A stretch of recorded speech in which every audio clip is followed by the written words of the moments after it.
Acre sir काट के मुगल सल्तनत के भेज दिहल जाए।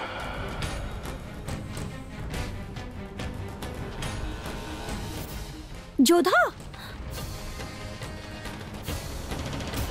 रुकी।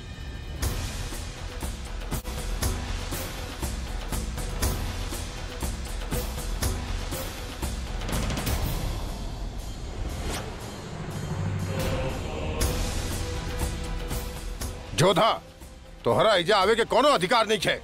पर पाप के रोके के अधिकार तब बहा न बापू साहब। वीर राजपूत कबो 8 लोग पे वार ना करेले। अबोध बालक, वृद्ध, अबला, शरण में आयल या पीठ दिखा के भागे वाला व्यक्ति, बंधक, नपुंसक, पागल और अपाहिज, और ई व्यक्ति शरीर से निर्बल बा। एकरा पे वार करल मतलब आपन ही नियम के तोड़ल होगी बापू सा। राजकुमारी जोधा ठीक करल बानी राजा जी। एक बार जौन राजा निर्णय लेवेला फिर ओकरा से कबो पीछे ना हटेला, और हम ही राजपुताना के दुश्मन के मारे के निर्णय ले ले बानी। शत्रु तो हमनी के जलालुद्दीन मोहम्मद बा। इ त मरे खातिर बनल हुआ मोहरा मात्र बा। जोधा ठीक करल बानी राजा जी। ये अपाहिज ये पैदा के मारे से हमनी के सम्मान कम होगी। हमनी के तलवार तो सीधे जलालुद्दीन के गर्दन पर पड़े के चाहिए। आज हम अपन ब्याह के घोषणा पर ये प्रतिज्ञा कर रहल बानी कि हम जलालुद्दीन के सर काट के राजा भारमल के कदम पर लाइब, और ये हमारा उपहार होगी राजकुमारी जोधा के और पूरा आमेर के। हमार होकत मुगल कभी हमनी पर राज ना कर पैहन, ही आप सबके वचन बा हमार। राजा सूर्यभान की जय।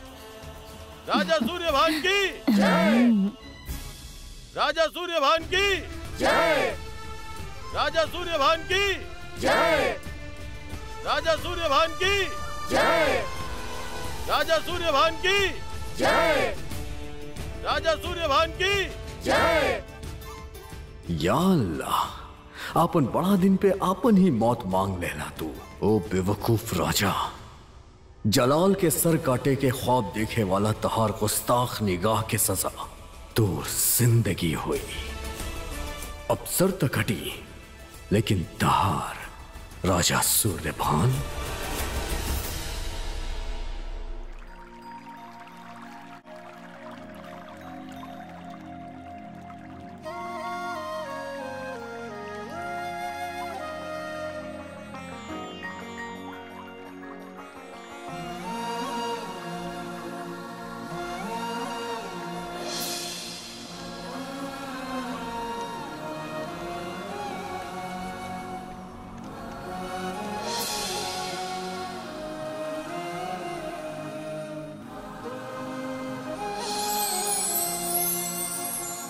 आखिर के बड़ा तू काहे आंख तहार चेहरा भूल ना पावेली।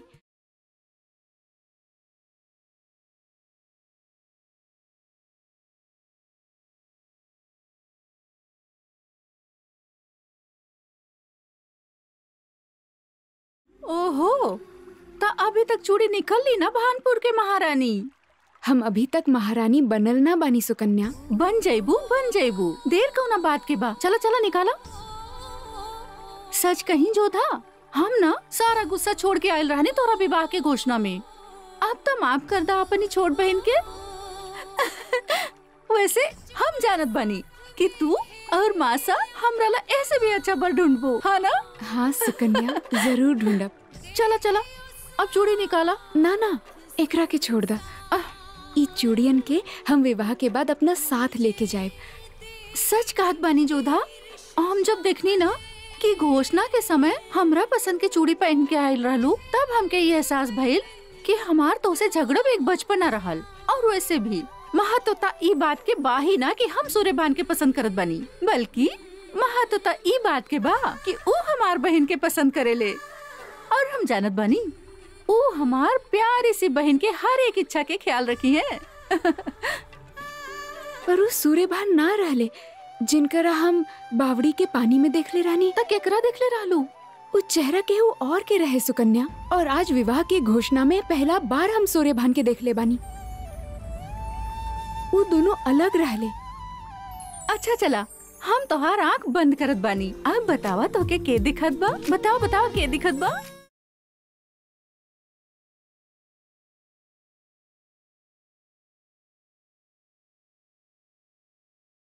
राजा सूर्यभान, हाँ ना? अब थोड़ा ही दिन में तो भानपुर के महारानी बने वाला बाड़ू। जोधा, और वैसे भी मासा ई सब ई खातिर कहले हो की है कि तू सूर्यभान के पसंद करा। जोधा रानी, सब जाने ले कि भानपुर के राजा सूर्यभान के एक के चेहरा बा, जे सबके पता बा।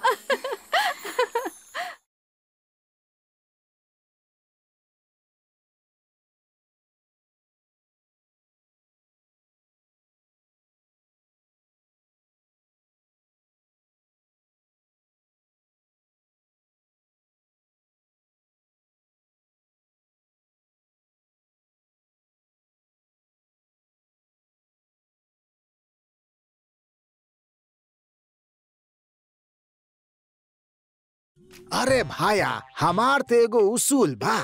आयल मेहमान के खाना बनाए के विधि और अजनबी आदमियन के राज्य के गतिविधियन के बारे में बताइल बिल्कुल ना चाहे। और हम काहे बतलाई? न जाने यहाँ के गुप्तचर होके के मुगल होके, एक तो तनी के बीच ही घूमत रहे। आप तनी संभल के रही। हमसे केहू ना बच सकेला। मिठाई और मुगल दोनों के हम सूंघ लेला। तब पहचान लेनी आप हमरा के। अरे तू ते भाया बाड़ा हमार, दुष्ट मुगल गद्दार। अगर हमरा के मिल जाए होकर शहंशाह जेकर नाम बा जलाल, ते कसम है घी के शाही कारागार में जाके ओकरा के डाली थी। वैसे ही शाही कारागार बा कहाँ? काहे बताई? हाँ भाई, हम तो मुसाफिर हैं, लेकिन फिर भी हम सुन ले बानी कि चित्तौड़गढ़ के रास्ता बिल्कुल शाही कारागार के बगल से निकलेला। बिल्कुल गलत। चित्तौड़गढ़ यहाँ ठहरल, शाही कारागार यहाँ ठहरल। हम तू अजनबी के काहे बताई? सही बात कहा तानी आप। हम तई कहा तानी, आपके तई राज्य के गुप्त मंत्री होके के चाहिए। गुप्त मंत्री? पहली बार हमार बुद्धि के केहू पहचलस। बड़ा दिनों बाद ऐसा माहौल बनल बा। घेवर भी बा, घूमर भी बा, शाखी भी बा और सुंदरी भी बा, पर तू कहाँ बाड़ा? अरे भाई साहब, जब से जोधा से ब्याह के घोषणा भइल बा, कुंवर तो लुगाई के गली में ही घूम रहल बाड़न।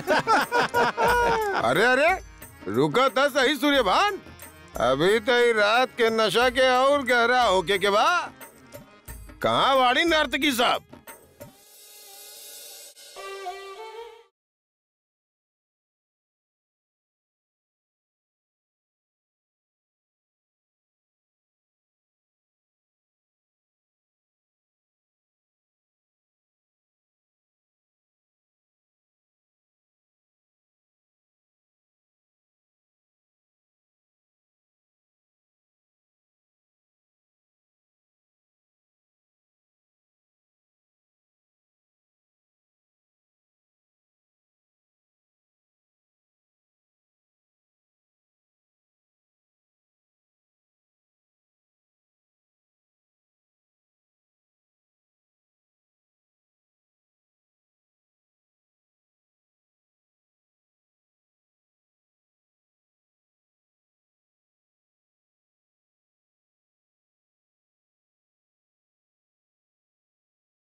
आज के चांदनी अपने नाम बाजी जैसा।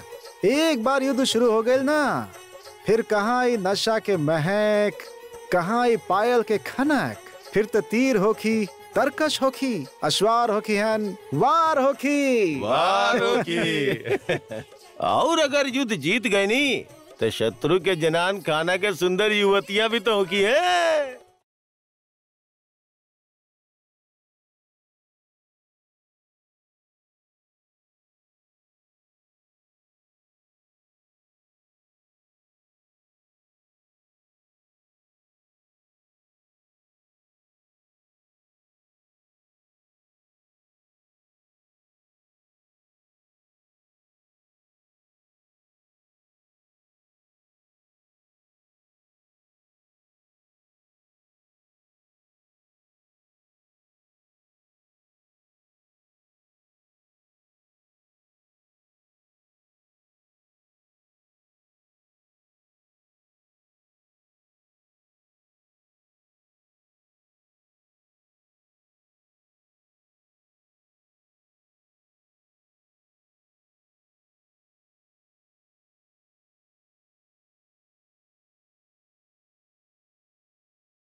काहे होखेला ऐसन जोधा?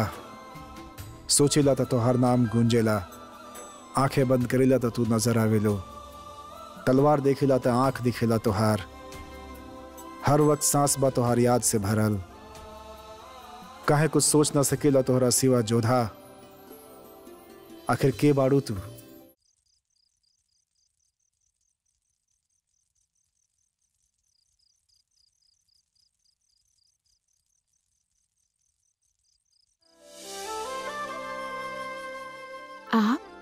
आपके बापूसा के निमंत्रण मिलल, हमके भी।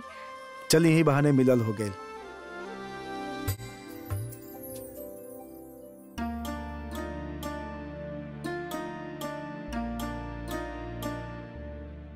घड़ी खम्मा बापूसा। खंभा घड़ी का बात बा? आप हमनी दोनों के एक साथ बुलेनी, आपके चित्र तैयार बा।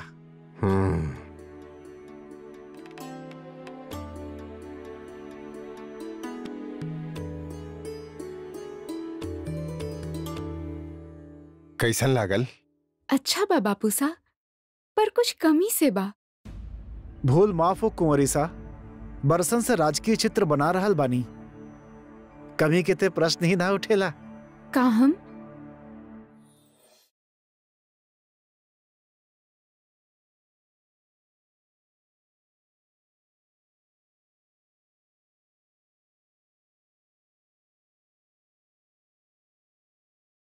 आप हमार बापूसा के प्रसन्न करे खातिर इस चित्र में उनकरा स्वस्थ और जवान दिखैले बनी,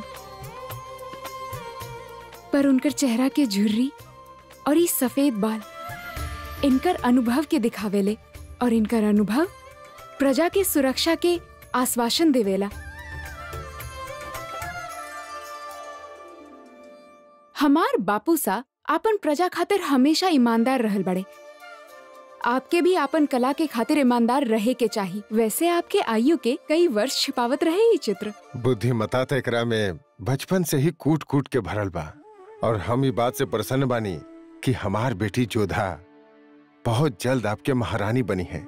और हम चाहतानी कि हमनी के राज्य में कारागार में कपड़ा, अनाज और मिठाई बांटल जाए, और ये कार्य हमार बेटी जोधा और हमार जमाई सा राजा सूर्यभान के हाथ से संपन्न होके, ताकि हमरा साथे साथे और भी लोगन के आशीर्वाद तोहरा मिल सके। ये तो बहुत अच्छा बात हो बापू सा, मगर ये लोग के लौटे में देर हो जाई, हम भी लोग के साथ जाता नहीं। आप चिंतित ना हो के भगवान दास, अब जोधा हमार भी जिम्मेदारी बाड़ी। जैसन आप कहीं जमाई सा। एक तरफ आमेर की राजकुमारी जोधा और भानपुर के राजा सूर्यभान सिंह के ब्याह के घोषणा में मिठाई बटत रहे, ता दूसरा ओर शालपुर में मुगलई सेना आपन शहंशाह के इंतजार करत रहे। केहू न जानत रहे कि शहंशाह आमेर में रहले। कई दिन बीत चुकल रहे, सवाल उठे लागल रहे। बैरम खान के सवारी जौनपुर से वापस लौट आयल रहे, और शहंशाह के ना पाके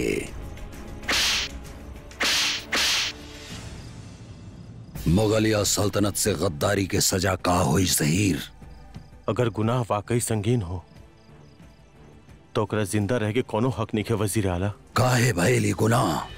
हम तो से काले रानी का तो के आपन पलके अजीज बानी। जी वजीर आला। ता अपन पलक खुला रखिया, बादशाह सलामत के हिफाजत खातिर। शहनशाह के हिफाजत के हमार फर्ज ही ना, हमार मजहब भी बा। ये पलक एक पल खातिर भी ना झपकी खान बाबा। लेकिन शहनशाह खुदे शिकार पे जाल चाहते रहे वजीर आला। का तू जाने ला, तुहारी लापरवाही के वजह से शहनशाह के जिंदगी खतरा में पड़ सकत रहे। हमें गलती के गहराई के समझ रहल बानी वजीर आला। गलती के माफी देहल जा सकेले, मगर गुनाह के ना।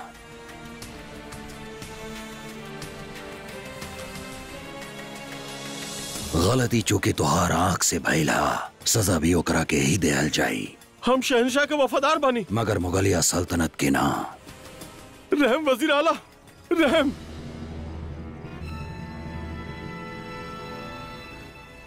या अल्लाह!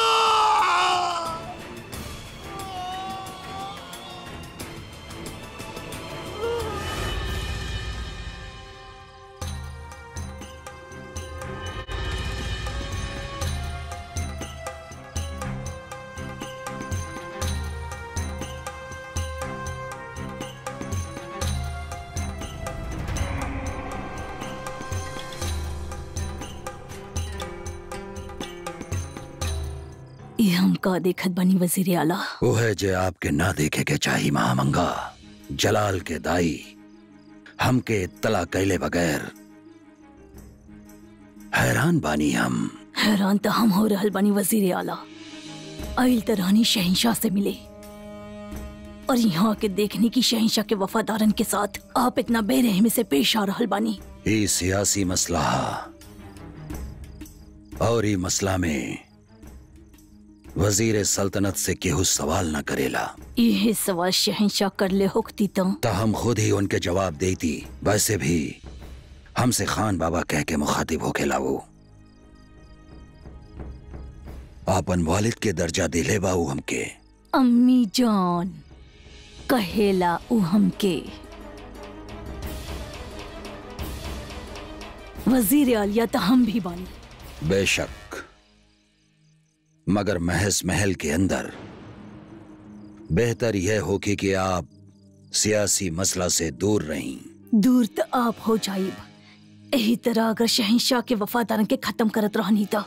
महामंगा, हमार हुकूमत जलाल के जहन पे बा। हम जे कहब उहे करी। अल्लाह करे आपके सोच सही होके। शहंशाह शिकार से वापस आए तो उनकरा से कहिया कि हम मिले के चाहत बानी आपसे। मुलाकात होखत रही। खुदा हाफिज। खुदा हाफिज।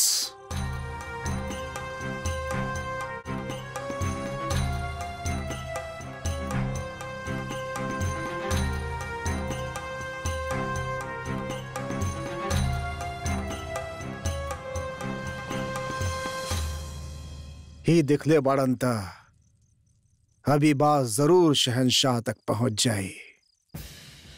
ई औरत ना जिंदा शमशीर बिया। एक आंख कुछ और कहेले और जुबा कुछ और। ई सोचले कुछ और करेले कुछ और। अगर कोनो शख्स जलाल के गुमराह कर सकेला ताऊ बिया ई औरत। तब फिर ये औरत शहंशाह से मिले। उससे पहले आपके शहंशाह से मिलना जरूरी बा हमारा आका। बा कहां जलाल?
सुना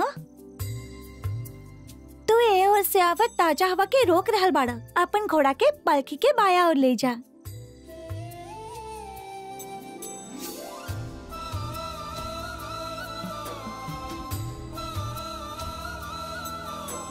का जरूरत रहे?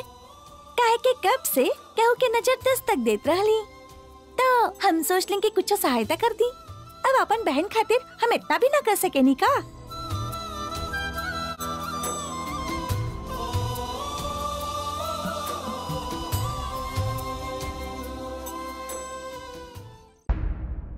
महाराज, जलालुद्दीन के बारे में हमनी के खास खबर मिलल बा।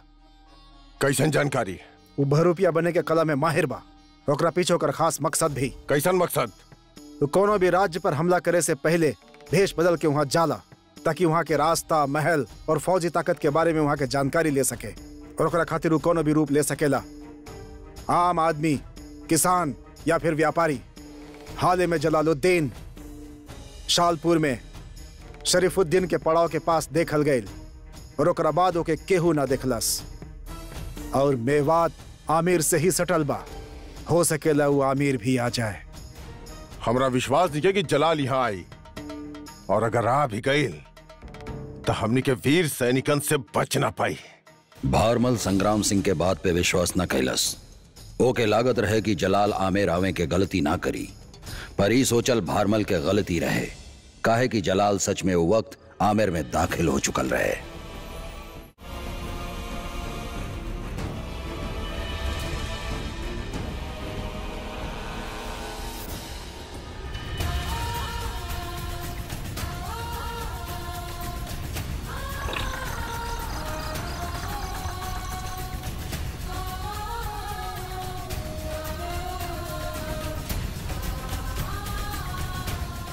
रोका, पालकी के ही रख देहल जाए।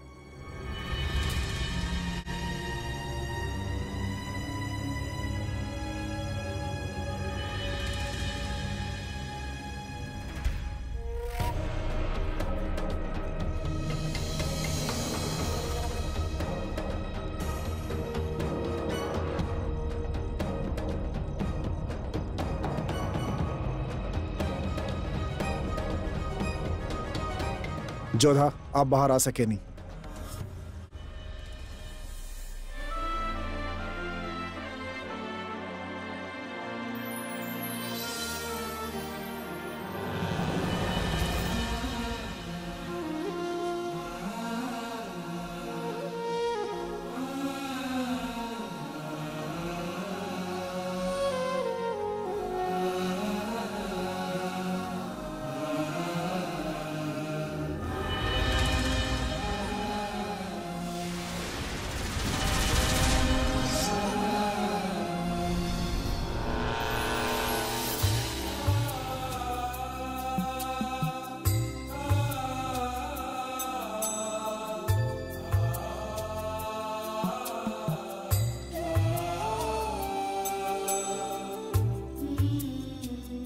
एक बात पूछी आपसे। जी। आपकी उम्र के लड़की गनगौर में अपना खातिर कपड़ा लत्ता, जेवर और अच्छा वर मांगेली, बाकी आप ते जलाल के सर मंगनी। ऐसन का है? काहे कि हम आमेर के राजकुमारी बानी और अपन प्रजा के रक्षा करब हमार कर्तव्य बा। वो जल्लाद हमनी के सीमा के रौंद ले बा, हमनी के औरतन बच्चन के मौत के घाट उतर ले बा, हमनी के देवी देवता के अपमानित कइले बा। हम ओकरा से इतना नफरत करत बानी कि ओकर नाम लेवे से ही हमार जुबान कड़वा हो जाला। और यही खातिर हम ओकर सर, ओकर अहंकार, ओकर साम्राज्य के राजपुताना के पैर तले कुचल देखे चाहतानी।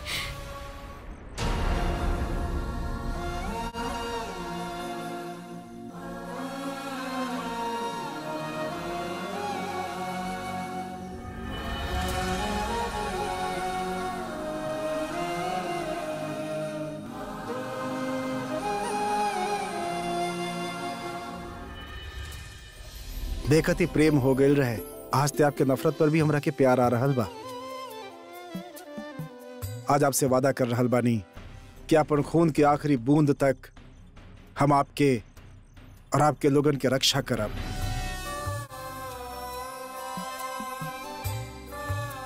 और जब जब भी नफरत के बात चले ना राजकुमारी जी, तो हमरा के याद करब, मुंह मीठा हो जाए।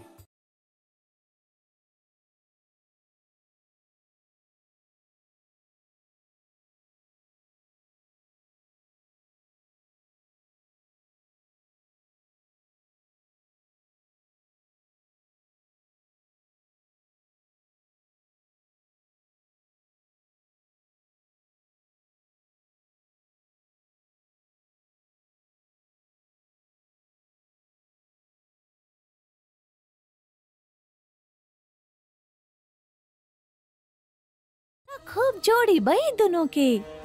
जलाल के सर तई राजा ला के ही रही हैं। आखिर अपन होखे वाला पत्नी के वचन जे देले बानी। सच कहलू, आमेर में अवते ही मुगल के एक जासूस के पकड़ भी लेलन। अब जलाल के सर भी दूर कहाँ। वैसे वो जासूस के इहे कहीं रख ले हो की है ना? हाँ, मुगल कैदियन के वहाँ रख ले बानी।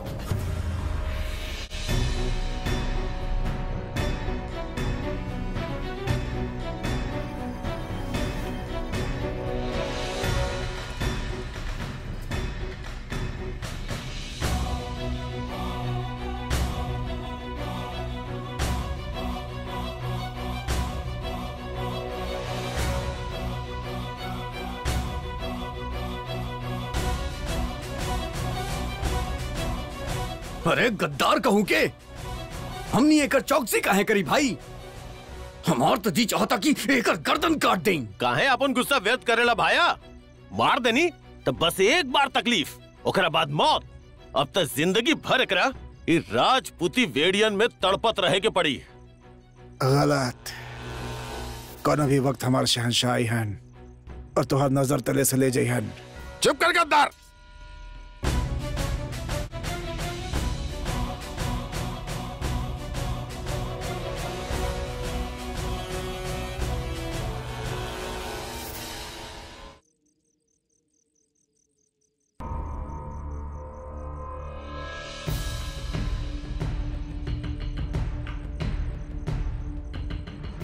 एकरा कुछ देवे के जरूरत नहीं खे। एकरा ते अभी और तड़पाए के बा ताकि हमरा सामने ये मुगल सेना और जलाल के सारा राज खोल दे। बहुत करीब बाऊ, इतना कि कौन भी वक्त उनका शमशीर तोहरा पास पहुंच सकेला। तहार शहंशाह के तलवार में इतना हिम्मत ना जे राजपूती किला के पत्थर के तोड़ सके। जल्लाद कहीं के इतना क्रूर बा कि आपन ही लोगन के हाथ पैर के काटत फिरेला। औरतन के सम्मान तो करेले जानेला ही ना, और छुपके जे मंदिर के लूटत रहेला उका यही जताहरा बचावे। आपन शासन के राजपूती हवा के कर्ज समझा जौन तू आपन शहंशाह के खून से ही चुका पैबा।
तू वहाँ उ दिन बावड़ी के पास का करत रहला?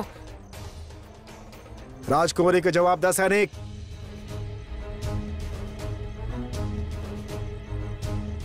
हमरा समझ में ना आयल कि वहां जाए की अनुमति काहे नहीं खे। काहे कि हमरे यहाँ तक केहू भी आ जा सकेला बिना कोनो रोक टोक के। हमनी के यहाँ कहाँ के बड़ा तू?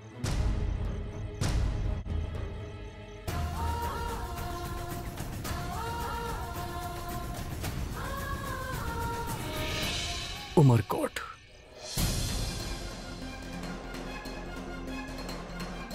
साबित करा कि तू राजपूत सैनिक बाड़ा।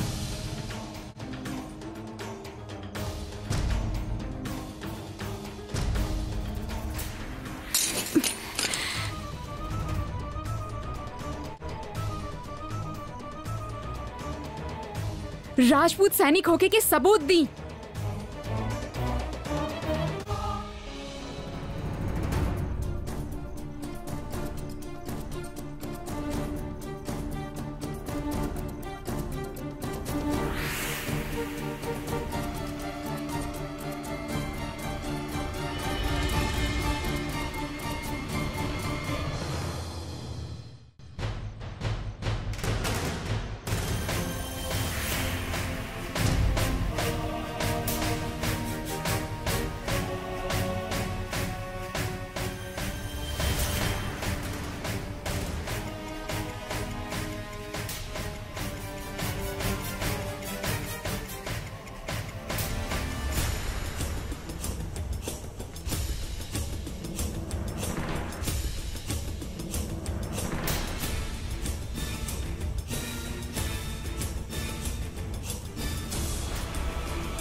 ठीक बा, शंका रहे दूर कर लेनी।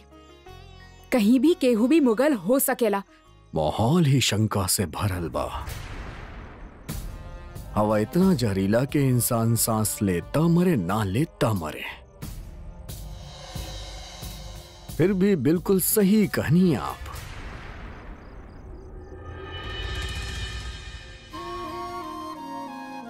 यहाँ केहू भी मुगल हो सकेला।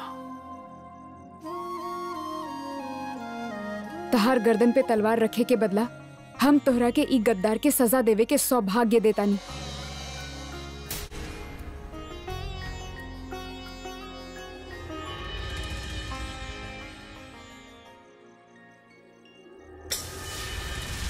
अब आपके कौनो बात के कौनो फिक्र करे के जरूरत नहीं खे राजकुमारी जी।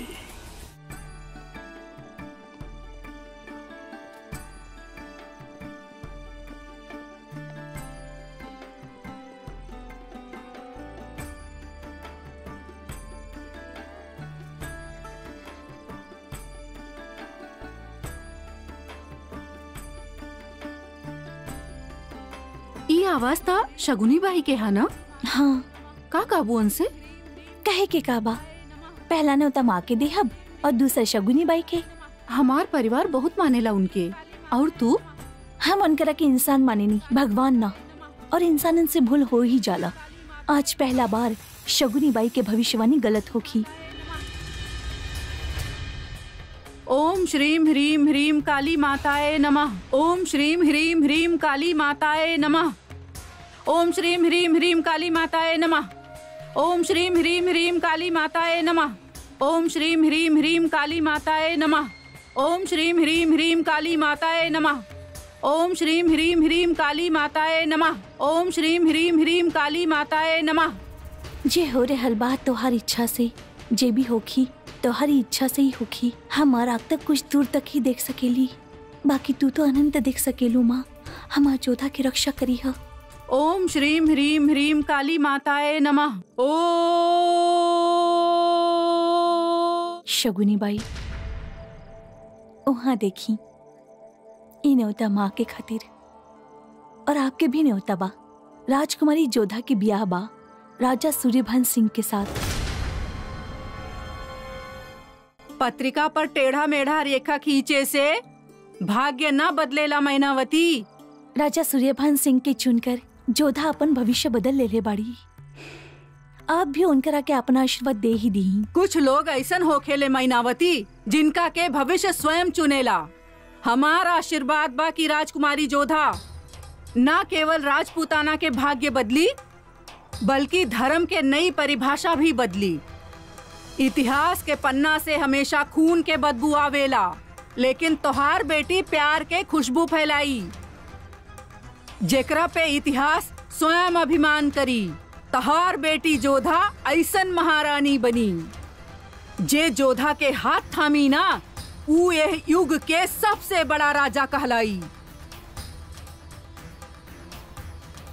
राजकुमारी जोधा यह युग के भीषण संहार देखी।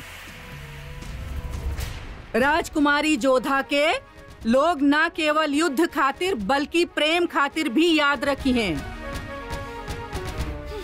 अरे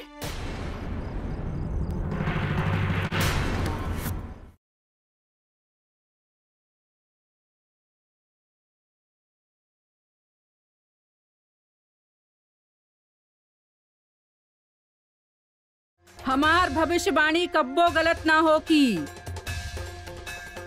जोधा के कहानी एक पहेली बा, सुलझ जाई धीरे धीरे।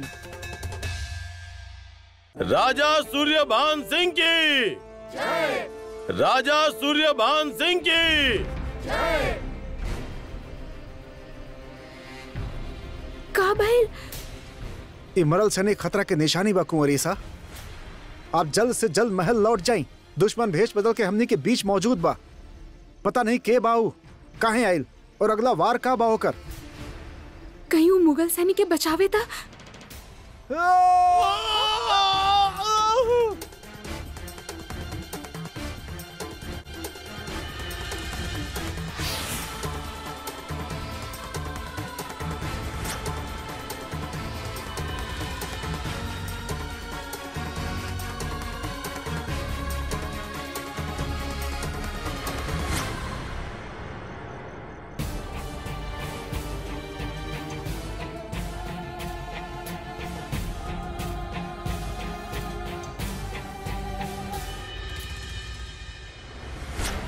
अगली मुलाकात जंग में होगी। जलालुद्दीन मोहम्मद। जलाल? एकर मतलब वो जलाल बा जेकरा गणगौर के पूजा के दिन हम बावड़ी के पास देखले रानी।